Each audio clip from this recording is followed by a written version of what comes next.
Basically, ang Biblia, si Apostol Pablo nag-ingon, kung ikaw wala sa pagtuo, the moment mawala yung pagtuo sa Ginoo, kini siya ang samay. Sana.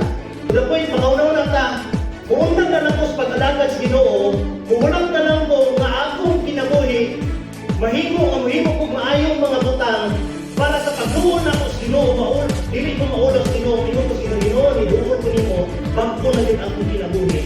Wala na yung himog mga sayop ng mga butang. Jose Labrador, 18 anyos. Ang family background is nara ko sa akong grandparents sa kuyo kay bulag ang ginikanan. Para makaplaga ako ang lugar no gipangita nga tubag sa mga pangutana. Makaplaga ng kabaguhan. Ako ay si Daphne J.A. Amoma, 16 years old. Tulo mi ka magsuon. Ang akong natanan ang simbahan is about atong gilansang si Jesus sa cross.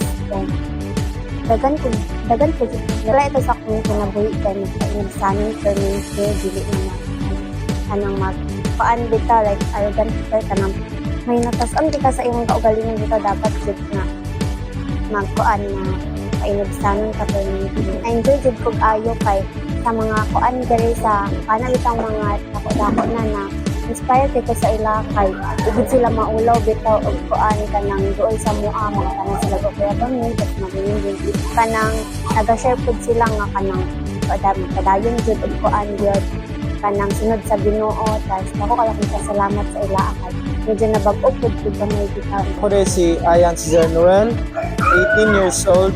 Tapos akong family background ng akong families or kami is kami among religion, Roman Catholic.